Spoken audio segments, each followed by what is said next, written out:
I am delighted to welcome you to Art is Life, which is a chance to tour one of India's first ever digital museums and an astonishing opportunity to see the wonderful map collections before they open in actuality next year. I'm going to talk to you about the pre-modern collection today, and probably the best place to start talking about that would be to start with Vishnu Dharmadhara from the 6th century, which begins with this wonderful and famous dialogue between a king and a sage. The king says he'd like to learn about the art of painting, and the sage replies, "You cannot understand the art of painting unless you understand the art of dancing." And the king says, "Well, in that case, please tell me the rules of dancing." And the sage says, in order to understand the rules of dancing, you have first to understand the rules of music. So the king says, "I'd like to learn the rules of music." Whereupon the sage says, "But first, you need to learn the rules of singing, because without singing there could be no music," and so on. And the point of the story is that the arts of India are all integrated. They all relate to each other and refer to each other. And without holistically experiencing them all, you can't really understand them. And that, in a sense, is one of the points of the map collection. They've got an extraordinary and holistic collection from temple sculpture, chariots, Jain, Hindu, Mughal manuscripts. The whole of Indian art is here. And that, of course, is one of the great chief wonders of India. India is not, in fact, overly blessed with early political historical texts compared to, say, the Roman or the Chinese history, where you can get exact dates for events going back into many centuries AD. What you have in India, however, is an incredible richness of the arts from the very earliest periods. And it's this that MAP celebrates. We all know from experience of wandering around government or ASI site museums how badly displayed so much of Indian art and culture is. Those dusty museums that feel so unloved, with very minimal and very sort of overly scholarly and terse signage, with badly lit, often with a single naked light bulb or a single strip light. Now, against that, you have a growing number of private museums that are turning things around. I'm thinking of the wonderful Mehranga Fort Museum in Jodhpur, or the Chhatrapati Shivaji Museum in Mumbai, which is run by a private trust. And that's going to be the case with MAP. But MAP will be the crown jewel of these. It will have a truly astonishing collection that is being augmented every month. This now is your opportunity to tour that collection digitally for the first time. Don't hesitate to seize the chance. Thank you for that introduction, William. I am now delighted to be presenting a few special highlights from MAP's pre-modern art collection, which houses some of the most canonical works and classical traditions of Indian art. The works it features are often products of two significant and sometimes overlapping contexts of patronage: royalty and religion. No matter the context, though, they form a rich repository of stories, historical and mythical, real and imagined. Human beings are natural storytellers. From the earliest cave paintings, storytelling has been an integral part of our lives, in all cultures, over all eras, and in all parts of the world. Even before we had text, we had poetry, legend, lore, and myth. Depicting the oldest form of sharing stories that we have, oral transmission, is this folio from an illustrated Bhagavad Puran. The Bhagavad Puran is a sacred Hindu text, one of the 18 great Puranas, and the left half of this painting is entirely devoted to establishing its preeminence. In a royal setting, at the center sits the Srimad Bhagavat, on a golden throne studded with precious stones and topped with a royal chhatra or parasol. On this seat of honor sits the Srimad Bhagavat, like a sovereign presiding over a sabha of courtiers, the other 17 Puranas, each separately named.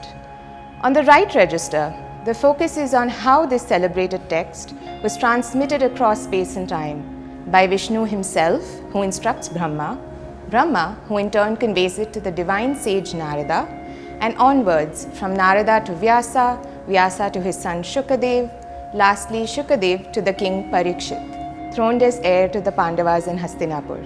And additionally, one may reflect, with the passing of the ages, eventually from the manuscript to the reader, the artist Saligram to us. From the same series produced in a Jaipur workshop is this painting from the 10th chapter of the Purana that details stories from Krishna's early life, his childhood and youth in Vrindavan.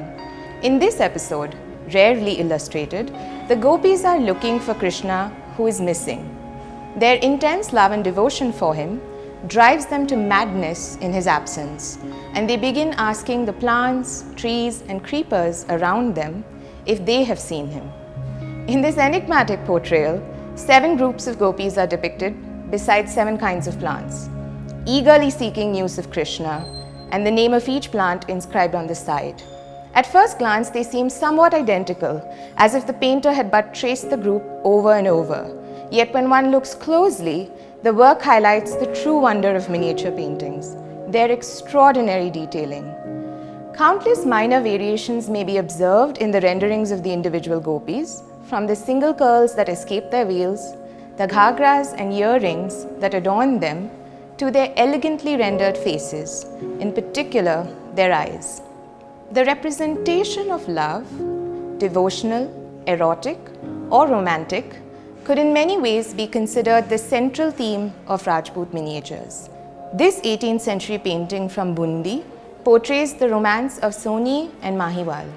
A popular subject since the late Mughal period, numerous paintings from several courts throughout northern India illustrated this Punjabi tale of ill-fated love. And many of them shared a common iconography, also reflected in this painting, a landscape with the figure of Soni crossing the river on an overturned earthenware pot to visit Mahiwal, who is shown seated on the far bank tending his buffaloes. Usually present is also the figure of an ascetic seated near a cave or hut and smoking a water pipe. According to the legend, Mirza Izzat Beg, the son of a wealthy merchant ruler in Turkestan, travelled to India during the reign of the Mughal emperor Shah Jahan. On his journey back home, his caravan stopped to camp by the river Chenab in Punjab. There he encountered and fell in love with a potter's daughter named Soni. He spent a fortune on pots for her, gave up all plans of leaving, and took on jobs for her father, including the tending of their buffaloes, earning him the name Mahiwal, or he who tends buffaloes. Although she was forced to marry someone else, they began to meet secretly at night, with Soni using a large pot as a float to swim across the river. Discovering this, Soni's sister-in-law replaced her pot with an unfired one. As the pot dissolved midstream, Soni began to drown. In the nature of tragic love stories everywhere, Mahiwal, leaping in after her, also drowned, and the lovers were united in death. Although the composition of this painting is typical of the theme, it deviates in its depiction of Mahiwal, who is haloed and blue-skinned, transformed into the ideal lover, Krishna. This change signifies a new cultural and spiritual relevance and is emphasized by the grazing cattle, with the conventional buffaloes replaced here by Krishna's sacred cows. Bundi Kota painters are known for their sensitive portrayal of flora and fauna, and this painting is an excellent example of the same. Several birds, including peacocks and cranes, many in pairs, can also be observed, serving perhaps as metaphors of love. If on the one hand, it is possible to observe the commonalities in different depictions of a story, as in the case of Soni Mahiwal paintings, classical Indian art also provides ample fodder for widely varied representations of the same narrative. Seen here, for instance, is the figure of Ugra Narsimha. Narsimha is one of the Dashavatar, or 10 primary incarnations of Vishnu, in which he assumes the form of a part man, part lion. In this early stone sculpture, he is seen in his terrifying or Ugra aspect. As the story goes, Hiranyakashipu, the demon king, secured a blessing from Brahma that he may not be killed by man nor woman, demigod nor beast, neither in the day nor at night, neither inside nor outside, neither with weapons nor bare hands, and neither in the sky nor above ground. Although different texts offer variations on the specific clauses, the boon is always one of near invincibility. Infuriated by his son Prahlad's devotion to Vishnu, he makes several unsuccessful attempts to kill him. When Prahlad continues to refuse to acknowledge his superiority, Hiranyakashipu challenges him, asking if his omnipresent god might be in a pillar. As dusk descends, to his surprise, Narsimha splits the pillar open and emerges. This painting from central India presents a conventional composition. Narsimha slaying Hiranyakashipu on his lap with his sharp nails. He is flanked by Prahlad on one side and his mother on the other, both with their hands folded in respect. In this Pahari painting from the hill kingdoms of the Himalayan foothills, however, we see a unique rendition of Narsimha, not as man-lion, but appearing completely as a vividly striped tiger. The bulky muscular body, large fangs, and lolling tongue present his grotesque and fierce aspects. The dead Hiranyakashipu lies on his lap, blood graphically oozing from him to collect on some steps below. He is flanked again by two figures, who might be Prahlad and his mother, though the male figure appears uncommonly older, and the female figure is dressed in a peshwaz commonly seen in Pahari paintings. In an 18th century wooden chariot panel from Karnataka in the south, we see a still different representation. This carved panel would have once been part of a ceremonial chariot used during temple and festival processions. In this sculpture, instead of choosing to present the customary defining moment, the artist shows a four-armed Narsimha attacking Hiranyakashipu, the two of them locked, two limbs entirely intertwined, mid-tussle. The story of the Narsimha avatar appears in several texts, including the Bhagavad Puran. And the Jaipur series that we looked at first also features an illustration of the same, although this scene is set after the climactic death of the Asura. A great force and energy is brought to this depiction of Narsimha with his multiple arms, each with their razored claws, his vibrantly yellow skin, round widened eyes, and a fiery mane that flames outwards, bound only by his halo.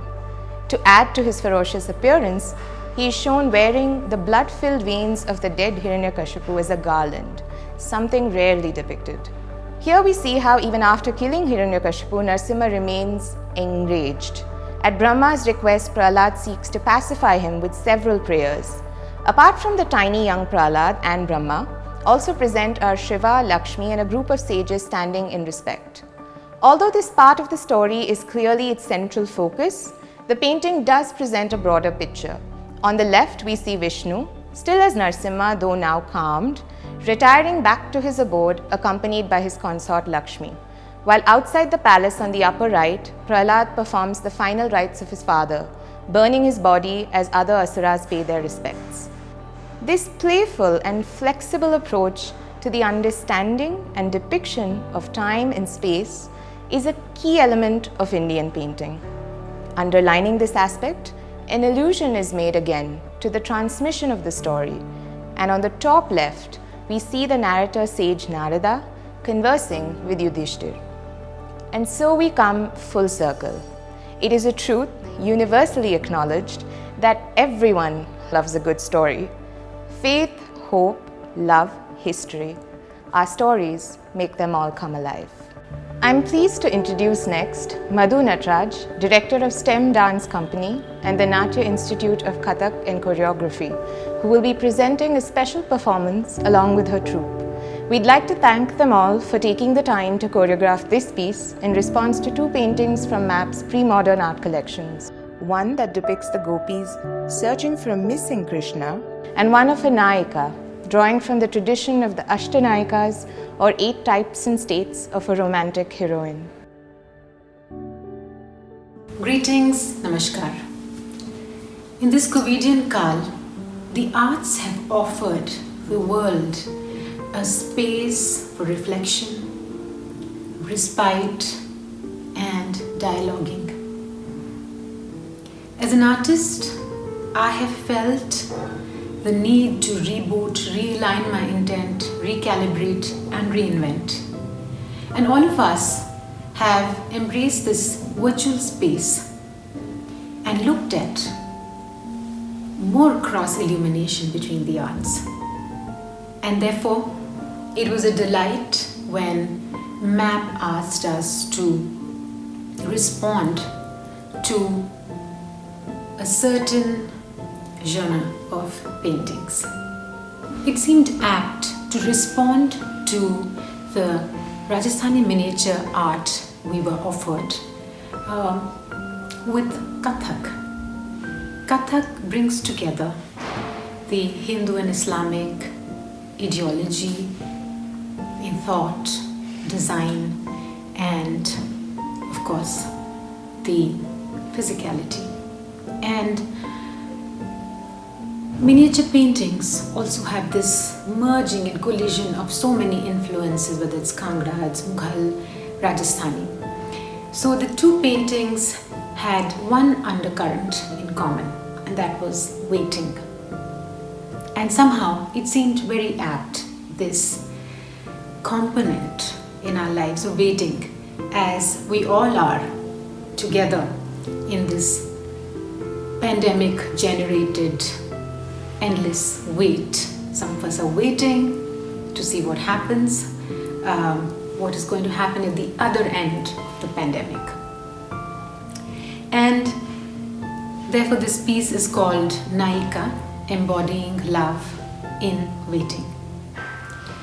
The piece begins with the concept of Shringar, as the Naika, the quintessential heroine, dresses herself in wait of union.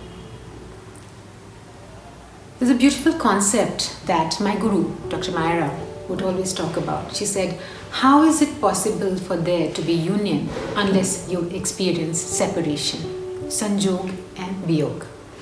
And this lends itself to a beautiful Ashtapadi, again a song of love from the 12th century, from the Geet Govind. And also you see motives of a Thumri, Apke Savan Ghar Aa, again the Virohit Khantita Naika who waits for her lover. And this whole montage is about the possibility of union, the definiteness of separation, and ownership over one's body, thought, and art. The two paintings we were offered had a woman admiring herself as she adorns herself, and the second had the gopis standing on top of treetops, talking to flora and fauna, asking when they would meet Krishna, who embodies love, or when they would get a sight of him. Is he going to come back? And this beautiful interaction with nature that you see in these genre of paintings, the miniature art, we also find as a quintessential aspect of Indian classical dance. And so we found this connection between nature, seasons, and the second Thumri that you hear is about the monsoon. It's about sending a message with the crow. It is about the elements passing the message of love, the possibility of meeting.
In becoming one with him, I lose my senses.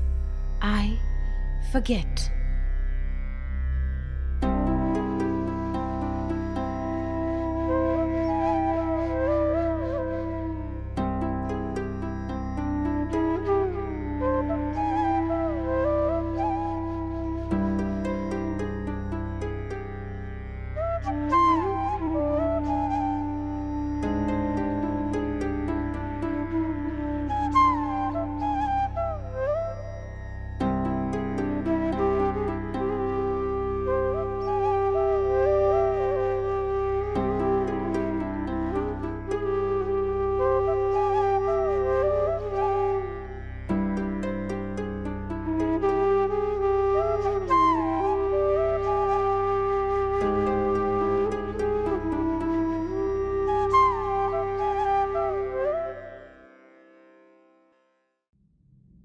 Sanjog, Viyog, union and separation.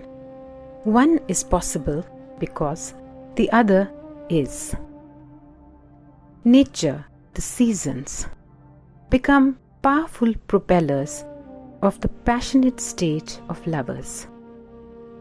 The haunting sound of Krishna's flute is a call towards a higher state and also heightens the period of separation. The Virohit Kantita Naika waits for her lover. Will they meet? Maybe, maybe not. Sanjog, Viyog.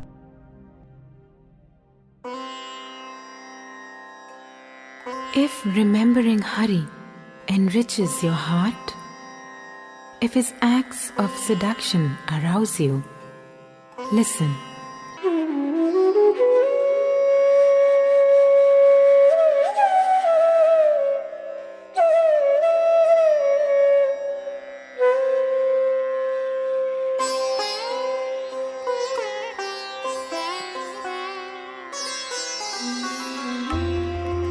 When spring came, tender-limbed Radha wandered like a flowering creeper in the forest wilderness, seeking Krishna in his many haunts. The god of love increased her ordeal, tormenting her with fevered thoughts. Her friends sang to heighten the mood.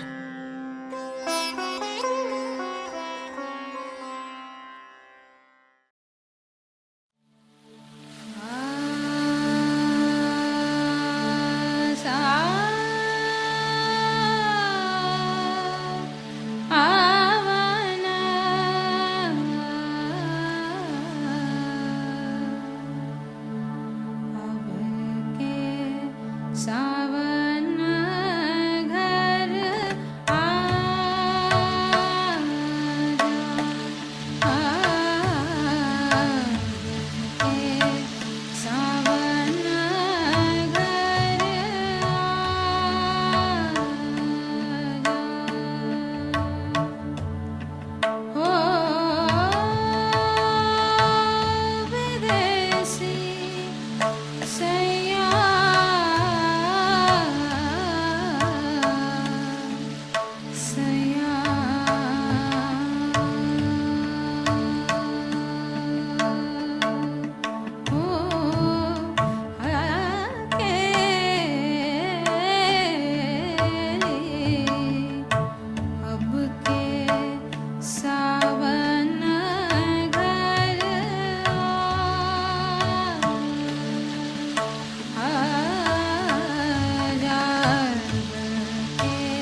Linking collections around the world, Museum Without Borders is a unique digital collaboration between MAP and institutions in India and abroad.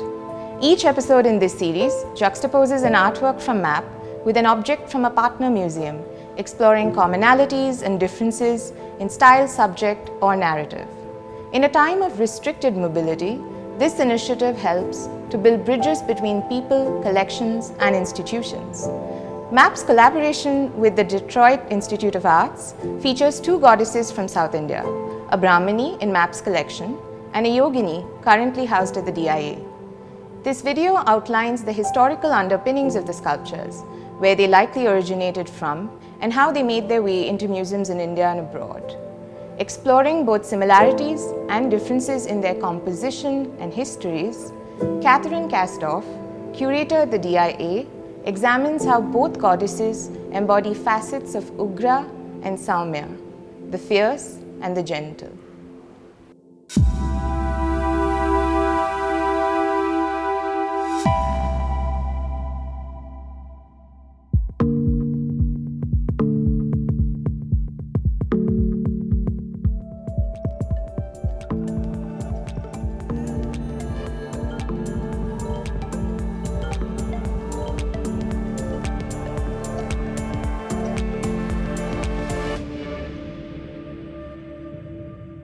Hello, my name is Catherine Kastorf and I'm Associate Curator of Arts of Asia and the Islamic World at the Detroit Institute of Arts.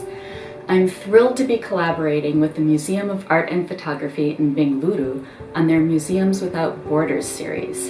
In this edition, we bring two South Asian goddess sculptures into dialogue with one another.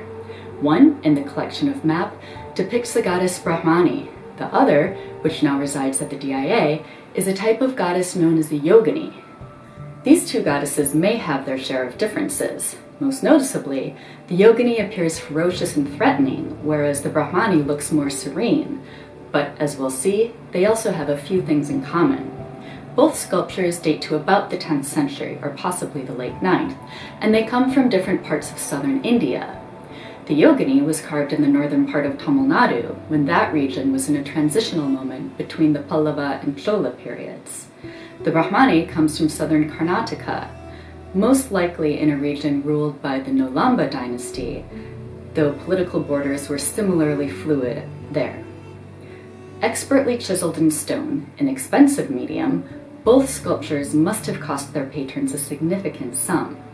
These patrons may have belonged to royal families, or they could have been other elite individuals, such as members of a court or wealthy merchants.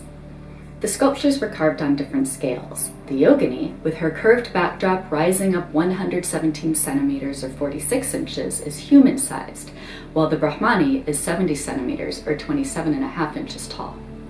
The artists who made them paid great attention to detail, chiseling each element of the goddess's jewelry and even individual strands of hair. Looking at the sculptures side by side, a few similarities are immediately apparent. The goddesses are seated in similar positions, although the Yogini crosses her feet and sways, while the Brahmani sits upright. Both goddesses have 4 arms, though one of the Yoginis is now missing, and their curvaceous bodies, decked with bracelets, necklaces, and other jewelry, are informed by similar conventions pertaining to ideals of female beauty and the importance of adornment in South Asian visual culture historically. But the Yogini is adorned with more than just jewelry. Where we would expect to see armlets and a sacred thread, live snakes wind their way around her body, rearing their hooded heads. These snakes are one of many features that signal the Yogini's fierce or ugra character. She also fixes her face in a menacing expression, staring out under her bulging eyes, an intensely furrowed brow, and opening her mouth to bare teeth and fangs. Her unbound hair radiates around her head with a wild energy. The cup she holds in her lower left hand is understood to be made from a human skull, and she sits above a headless corpse which is carved into low relief on her pedestal. In her upper hands, she holds a shield and a club, martial objects that can be used both to harm and to protect, as the scholar Padma Kaimal has pointed out. Drawing attention to the twofold nature of these weapons, Kaimal also makes the larger point about the character of Yoginis themselves. They embody both auspicious and inauspicious qualities, dismantling binaries at every turn. Yoginis, as their iconography suggests, are extremely powerful. As goddesses associated with tantric traditions, their power is in part connected to their overturning of orthodox norms and their embracing of what is commonly considered impure. Objects like the skull bowl this yogini holds, or the corpse she sits upon. They guard tantric teachings from the uninitiated, restricting the powerful knowledge of these traditions to the initiated few.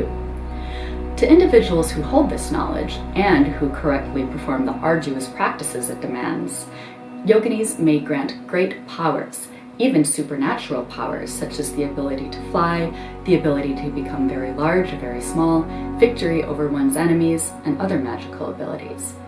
But to individuals who do not follow their practices correctly, a yogini can be lethal. A yogini does not act alone, however. They always occur in groups. Most commonly, texts refer to groups of 64 yoginis, though they may occur in other numbers too. Imagine this goddess, then, accompanied by potentially dozens of others like her, all enshrined together. Although the temple for which they were carved no longer survives, other yogini temples do, especially in the states of Odisha and Madhya Pradesh. These temples are usually circular in form, though some are rectangular, and the dozens of powerful goddesses they house are enshrined around the inner periphery of the structure, facing inward. Often, a fierce form of the god Shiva is enshrined at the center.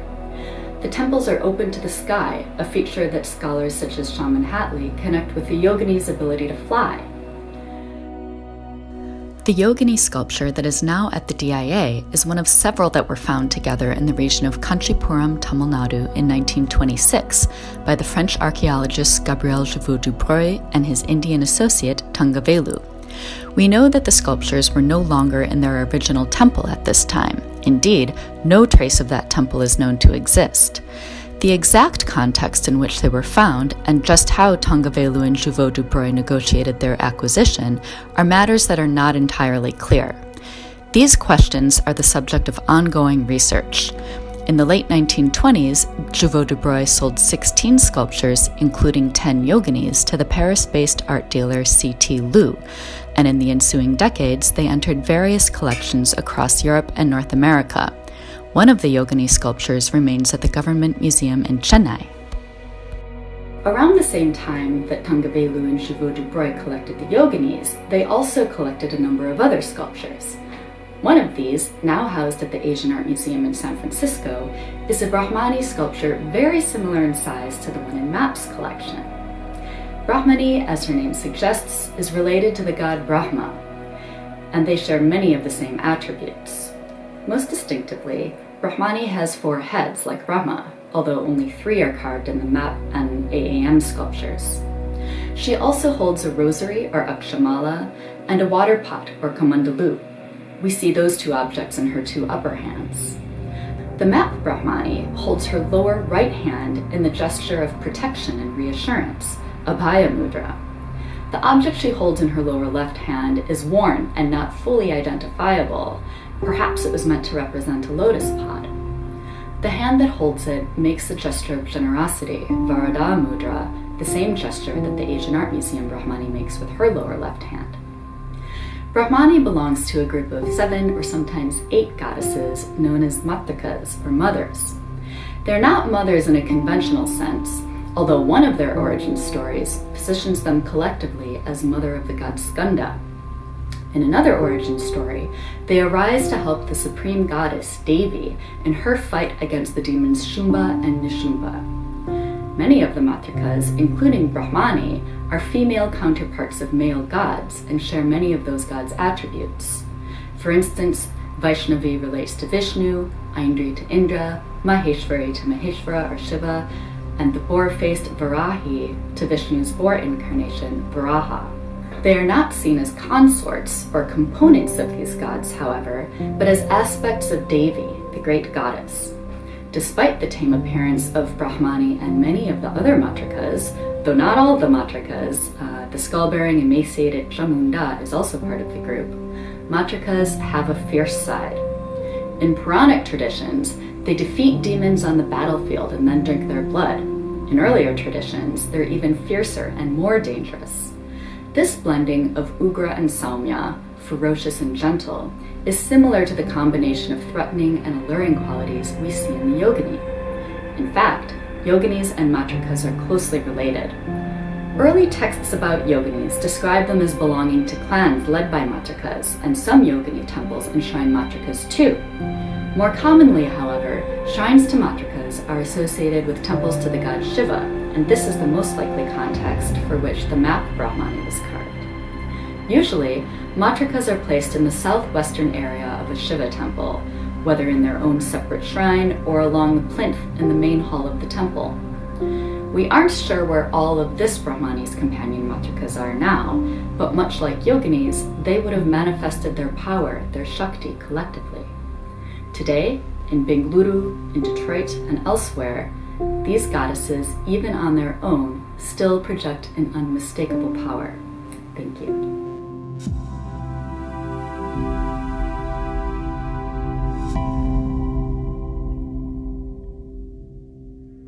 And now, a final word from our patrons, whose support and guidance have been integral to MAP's journey.